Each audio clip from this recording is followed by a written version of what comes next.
আমরা ব্যতীত আইন শৃঙ্খলা রক্ষাকারী বাহিনীর সামনেই কাজ করা হয়েছে। কোন ফেসিবাদ? আগে রঙিন জামা পরা ফেসিবাদকে যেমন লাল কার্ড দেখিয়েছে জনগণ, আবার ফেসিবাদের রূপ নিয়ে কেউ আসলে তাকে ডাবল লাল কার্ড দেখায় দেওয়া হবে। এ বাংলাদেশ আর কোনো পরিবারের জমিদারি হবে না ইনশাআল্লাহ। পারিবারিক রাজনীতির দিন শেষ। ও রাজনীতি দেখতে দেখতে বাংলাদেশ ক্লান্ত হয়ে পড়েছে। ওই রাজনীতি তো আমাদেরকে ফেসিবাদ এনে দিয়েছে বারবার। ওই রাজনীতির কারণেই দুর্নীতি করে দেশের সম্পদ বিদেশে পাচার করা হয়েছে।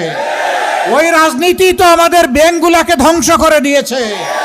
ওই রাজনীতি তো শেয়ার মার্কেটে আমাদের 34 লক্ষ যুবককে পথে বসিয়েছে। ওই রাজনীতি শেয়ার মার্কেট লুটের পরে 137 জন মানুষকে আত্মহত্যায় বাধ্য করেছে।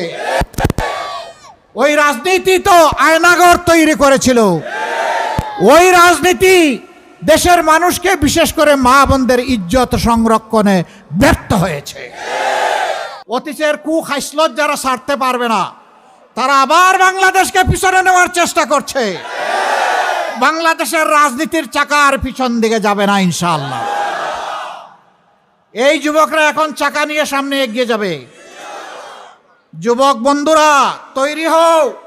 বাংলাদেশ নামক উড়োজাহাজের ককপিটে ক্যাপ্টেন হিসাবে তোমাদেরকে বসাতে চাই। আর সেই উড়োজাহাজের প্যাসেঞ্জার হয়ে প্যাসেঞ্জারের সিটে বসতে চাই।